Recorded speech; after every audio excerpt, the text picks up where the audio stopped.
Hello, welcome to chapter 27, the Cold War. Okay, here are your highlights that we never really talk about, so peruse them at your own leisure. Okay, so the source of the Soviet-American tension begins really after, or towards the end of World War II. So there was already some distrust growing between the Soviets and the Americans. They had met in a series of conferences. Casablanca in 1943, where the U.S. promises to open up a second front, where the Soviets want the U.S. to open up a second front. Tehran also in 43, where the U.S. promises to open up a second front, and the Soviets also promise to enter the Pacific War after the war in Europe is over.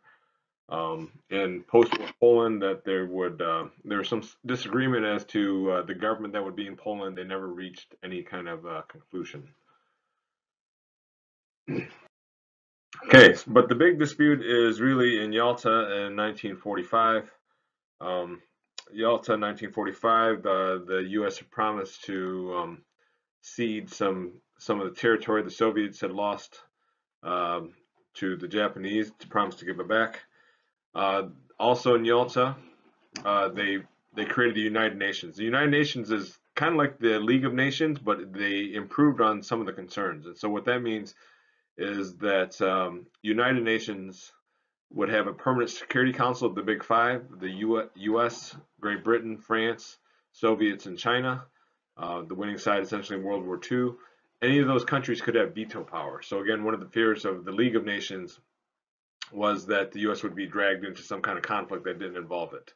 But now with veto power, they could avoid doing that. There was a disagreement over Germany. If you look at Germany here. So the British, French, and US zone is over here. Soviet zone is here in the red. And you can see why the race to Berlin mattered, because obviously well, not obviously, but we let the Soviets kind of get ahead in the race. They ended up capturing territory, which included Berlin. And so Berlin, they actually ended up dividing in four pieces, just like all of Germany, which will lead to conflict later. So there's some disagreements over Germany, disagreements over how to reunify Germany. Okay, so the failure of Potsdam and Truman's Get Tough policy, that really begins with this idea of the Soviets not allowing free elections in Poland. And so historians kind of look back on it. They've argued that Soviet Union wants a buffer zone, much like the U.S. has with its two oceans. The Soviets want the same, so they take Poland and they help install like a pro-communist government in Poland, and that's when Truman decides to get tough. Okay, the China problem. Chiang Kai-shek in China. China, if you don't know, that's my son in the background. China, if you don't know, has been undergoing a civil war prior to World War II. You have the communists led by Mao Zedong. You have the nationalists led by Chiang Kai-shek. After World War II is over, they resume fighting. And the U.S. is supporting Chiang Kai-shek and the nationalists, giving them essentially $2 billion a year, but they don't have the support of the people. So they end up losing, and the nationalists end up fleeing to Taiwan. And so that's why, if any of you guys are knowledgeable about the China-Taiwan tensions today, that's part of the source of the tensions. So mainland China is communist, Taiwan is democratic. The restoring Japan, so because we know that China essentially is going to become communist, we help restore Japan to kind of counterbalance that in the Pacific.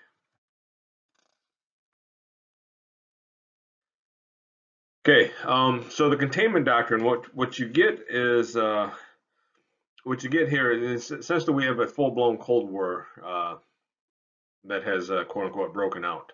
So the Truman Doctrine promises aid to any country resisting communism. Okay, and that really is it's a couple things. It's based off this belief that communists can't be convinced otherwise. So you'll never change your mind. The most you could hope to do is to contain them. Okay, so that becomes our policy for the next 40 years, is to contain communism. And so where does that start? It starts in Greece and Turkey. And so that there are communist uprisings in Greece and Turkey. We give $400 million to those countries to help resist communism. And how can you remember that? It's greasy Turkey. Okay, that's your mnemonic device for this time. Yep, that was funny. Also, to help resist communism, we know that we have to rebuild Europe. So unlike post-World War I, where we kind of the Allies kicked Germany while they were down, we do the opposite. So we promised money to help rebuild Germany. Well, Germany and really any other country that is willing to take money. And so many European countries do. Not surprising, the Soviet Union and its satellite countries refuse to take any of the Marshall Plan money. Okay, so with the Mobilization at Home National Security Act of 1947, we get essentially rearrangement of our defenses against communism at home. The Department of Defense is created, so they take the old War Department and I believe Navy Department and combine it into one. We also get the creation of the National Security Council, which kind of oversees the effort to resist communism. And also we get the CIA. So the Central Intelligence Agency is born here. During World War II was the Office of Secret Service, OSS. They rename it CIA. The CIA only operates overseas. So in reaction to some of this, what you get in reaction to us combining the different parts of Germany and Berlin, you get the Soviets, they blockade Berlin. So if you remember from the map that West Berlin rests inside of East Germany. And so they block the only road that goes into West Berlin. It's kind of challenging Truman and the Americans. Truman's response is to have the West Berlin airlift. And so we will fly planes over East German airspace to provide supplies for essentially the 2 million inhabitants of West Berlin. And so we do that for 10 months. And so that kind of puts the ball into the Soviets' court, and they refuse to shoot down the planes, and eventually they open back up the highway. So that's one of the showdowns where it could have gone ugly, but it did not. Also, then in reaction to that, we get the creation of NATO, the North Atlantic Treaty Organization, essentially the European countries plus the US and Canada, that their principle is that attack on one is going to be attack on all. So essentially the Cold War becomes like kind of a gang fight. You got to get your people and the Soviets will get their people. They will actually form a counterpart to NATO, the Warsaw Pact. And all this is fine. A couple game changers here though. Russia gets the bomb in 1949. So up to this point, we constantly used the threat of the bomb and using the nuclear bomb on Russia. On the Soviets, now we can't quite do that because they have their own weapon. Also in 1949, China goes communist. And so kind of overnight, you have the largest population in the world go to the communist side. And there's a lot of fear of like, who let China go communist? So what that leads to is then the NSC 68, which caused us to reevaluate our Cold War policy, and essentially instead of us and the Allies resisting communism, that we won't be able to count on them, we're going to have to essentially do it ourselves to stop communism. Okay, so what happens is there's an increase in the budget. I believe that there's a fourfold increase in the budget, and changes the attitude. So now, not just resisting communism anywhere, or I'm sorry, not resisting communism in vital places, but resisting communism anywhere, which of course means that will take us to some places around the world that aren't necessarily important to our survival, but because communists might spread there, we need to step in. Okay, and of course the conservatives resist this idea of containment. They see containment as appeasement, and if you remember, appeasement was a dirty word during early stages of World War II, because appeasement is what allowed Hitler to grow in size and strength before we stepped in. So the conservatives see containment essentially as appeasement, that if you don't stop them now, we're going to be paying the price later. Okay, here's a map of divided Europe after World War II. Okay, so back to the domestic market here. Couple things. The GI Bill. So one of the things that was provided for soldiers, that's my face is kind of blocking on the little picture, is that we provided for veterans. We provided them either college tuition so they can go to school, provided them loans to buy homes, loans to buy businesses, or if they want to buy a farm. Okay, so guaranteed loans made it easier for them to transition, but more importantly, probably just as importantly, it helped the economy. So the post-labor unrest, what you have, and just like after World War I, if you remember, so there's pent-up demand, people with money. There's inflation, and so at one point, inflation gets up to 25%. Okay, and just to give you an idea, good inflation, what the target is for the Federal Reserve, it's 2%. So 25% inflation is pretty high. Of course, if you have 25% inflation and the prices are going high, then labor unions are going to go on strike to get higher wages to pay for those higher costs. Okay, going back to the fair deal, Truman's fair deal. And so the Democrats, and really for the longest time, even probably till today, they see the New Deal as being interrupted by World War II. Okay, so the New Deal was changing American society.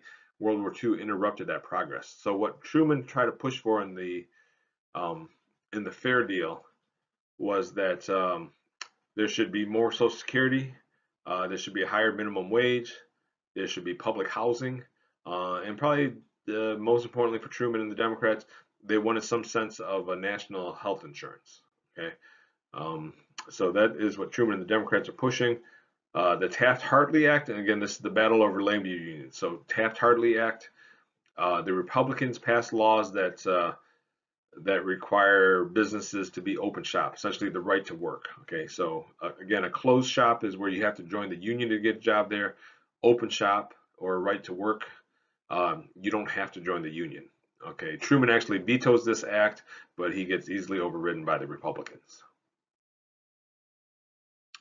Okay, the election of 1948. Truman has a lot of problems in the 1948 election. He gets defections from the left and from the right. So from the left, there's actually a formation of a progressive party. Henry Wallace, one of the vice presidents under FDR, doesn't like the warmongering. He splits off and forms a progressive party. To the right, you have Southern Democrats, the Dixiecrats. They do not like some of Truman's civil rights stances. They defect and form a Dixiecrat party. The presidential nominee is Strom Thurmond, who later becomes the oldest serving senator. I believe he was like 102 when he died in Senate. So from South Carolina. So everybody's expecting Truman to lose. Dewey is the Republican nominee. He's pretty steady, although boring. And what happens is that everybody, I think, including Truman's mother, is expecting Truman to lose. Okay, and so here's a famous picture of Truman holding the headlines of Dewey defeating Truman. That was absolutely premature. So with Truman's victory, he asked for a civil rights bill. He ends government discrimination in hiring for office, and probably most significantly, he desegregates the military. And so Truman, he's moved by a story. There is a soldier that comes home from World War II, African-American soldier, gets on a bus in Georgia, is riding to South Carolina. The bus driver doesn't like him and other bus passengers that are rowdy and causing trouble, so he pulls over in South Carolina, and this soldier is pulled off the bus and beaten up by the local police officers and gets his eyes gouged out. And so just the ugliness of somebody who's survived World War II only to come home and be maimed by segregation is distasteful for Truman. I mean, it's more than distasteful. So again, he can't desegregate. All of society doesn't have that kind of power, but he certainly can desegregate the military, and he does so by executive order. So going back to the fair deal, the fair deal stymied. Essentially, Truman at this point is pretty weak. So there's no health insurance that is passed. No national health insurance, obviously, that's passed. Not until Obamacare. Although they do get increased minimum wage and increased Social Security. Okay.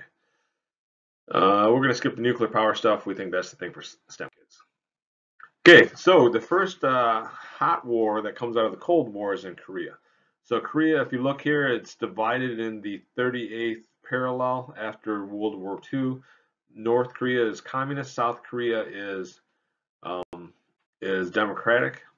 And because the South Korea, Syngman Rhee, is kind of a weak leader, has a small army, the North Koreans attack.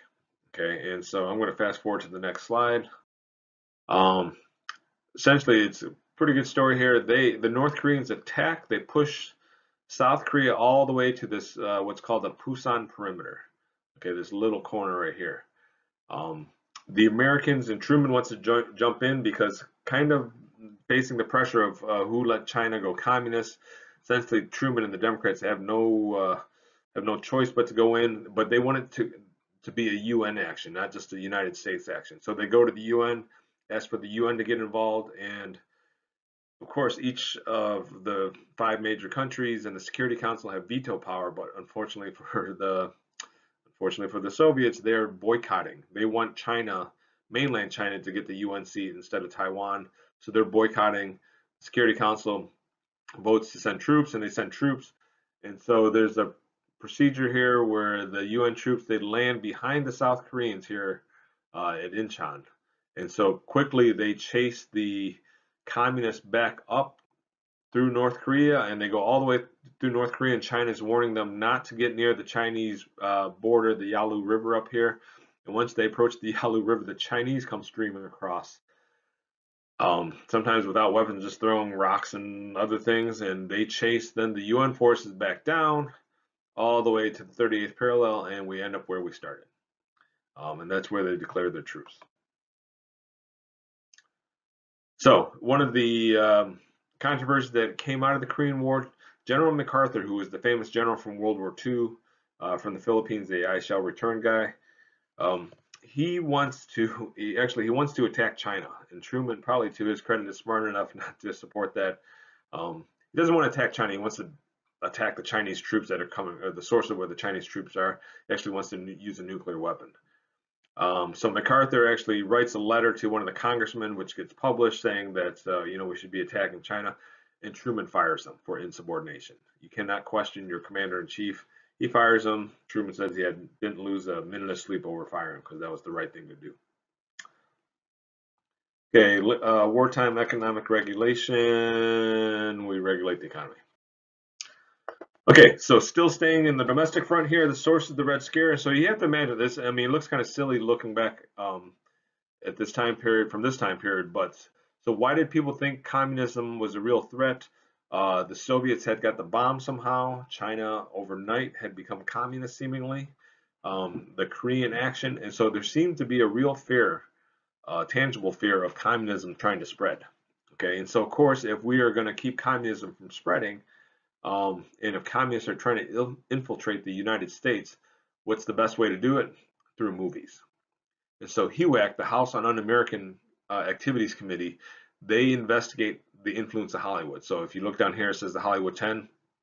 And what they would do is they would call Hollywood actors and producers and ask them to testify. Are they a member of a communist organization? Do they know any communists? And what you're supposed to do is name names. And so you might say, well, I once was in a communist organization, but I'm not anymore. This is great. Prove you're a loyal American. Give us the names of some communists. And the only way you can kind of prove your loyalty is if you name some names, which included sometimes your friends. If you didn't name names, so this Hollywood 10, those people were blacklisted. That's a word from this time, blacklisted. So they could not get any jobs. They could not work in Hollywood. The fear was that if you were in a film or you produced a film, then nobody would go see that film because it's probably communist propaganda. Okay, more fear that that there's communist subversion in this country. The Alger Hiss story. So Alger Hiss was a member of the State Department. And Whittaker Chambers was he was an admitted communist agent at one point, and now an editor of Time magazine. He accuses Hiss of helping pass secrets along to the Soviets, and Hiss says that's ridiculous. And then in the scandalous revelation, Chambers produces the evidence, this microfiche that was hidden in pumpkins, pumpkins on Chambers' farm. Hiss, because the statute of limitations is passed, he was convicted of perjury, not necessarily passing the secrets. Okay, so again, more fear that communism and its threat is real, and here in America. So of course, the Truman and the Democrats are kind of forced to act because again, they are the people that get blamed for letting China go communist. So they institute a federal loyalty program. So there's a real fear, in particular in the State Department. Okay, that's where Hiss was again. So in the State Department, that there's communism. And so they have to take a loyalty oath. And so there were several thousand people that were kind of pressured to leave, and I believe 200 something that were fired. On top of that, the McCarran Internal Security Act, any communist organizations were supposed to register with the government. And I believe it also made it illegal to belong to any subversive organizations. And so that is part of the anti-communist hysteria that builds in this country. Unfortunately, the slides, they don't mention the Rosenbergs. I'm going to put it down here. So Julius and Ethel Rosenberg. So the big question is, how did the Soviets get the bomb? We had a monopoly on the bomb, and somehow the Soviets got it. So they must have got it from somewhere.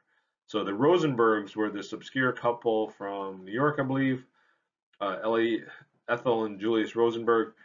So her brother, Ethel Rosenberg's brother, actually testified against them that they helped pass secrets along because he worked on the Manhattan Project, passed secrets along to the Soviets. They were convicted of spying and executed. And sadly, they had two young children that were told, like, sorry, kids, this is what's good for America. So this leads all of this kind of helps pave the way for McCarthyism. Okay, so McCarthyism, or Joseph McCarthy is this junior senator from Wisconsin, and he makes this accusation that um, when giving the speech to this women's club in West Virginia, Wheeling, West Virginia, that he has on this piece of paper the names of 205 known communists in the State Department. And every time he gives a speech, the number fluctuates and changes. The important thing is two things. One, he never had any evidence to prove it. Okay, and anybody that challenged him saying, no, you don't really have evidence. They're like, why are you asking? Maybe you're a communist. And that's where, and part of this, Jerry, how that breaks out is that you really can't question them because you get accused of, of being a communist. The end of McCarthy, actually, he kind of crosses the line. He accuses the army of harboring communists. And so they televised, they're called the Army McCarthy hearings. And one of the attorneys for the army finally has this famous line like, "Sir, have you no sense of decency?" And kind of the nation collectively snaps out of it, and they see McCarthy for what he is, essentially a bully, and he gets censured by the Senate, and he dies of alcoholism. I think his liver fails. Okay, so we end in 1952 here. Eisenhower, who was the Supreme Commander of forces during World War II, the Supreme Commander of Allied forces during World War II. He will run for president for the Republicans. It's kind of funny. The Democrats and Truman recruited him in '48 to run under the Democratic ticket. Truman actually would have stepped aside and let Eisenhower run, but he politely declines at that time. '52, he does decide to run, but as a Republican. And so with Richard Nixon, yes, that Richard Nixon as his vice president, he runs for the nomination. Yes, one of the famous things one of the well-known things they talk about, Nixon at that time was accused of some tax evasion, and then he gives this famous speech called Checkers that says, well, my wife's just wearing this plain coat, and we don't really have anything but our dog Checkers, and his daughter loves Checkers, so please don't take the dog away, and that kind of clears up that whole controversy. So Eisenhower wins. That essentially ends 20 years of Democratic rule over the presidency. If you're wondering why there's a picture of Disneyland on the bottom, funny story, I can't remember if it shows up in 28, but I'll tell you now. So when Eisenhower's president, there's a relaxing of tensions with the new Soviet leader, Nikita Khrushchev. And so part of the relaxing of tensions, Khrushchev comes to visit America. One of the things that he wants to visit, one of the places he wants to visit is Disneyland, but the Americans don't let him visit Disneyland. And then he postulates that they won't let him in Disneyland because that's where they keep the nuclear weapons, because the roller coasters really unfold to be missile silos. So the real reason, obviously, well, not obviously, the real reason was because they couldn't guarantee his safety at Disneyland, so they don't let him visit. And that brings about the end of chapter 27. So I hope you enjoyed the lecture, and don't forget to subscribe to the YouTube channel and to buy the merch. Have a good night.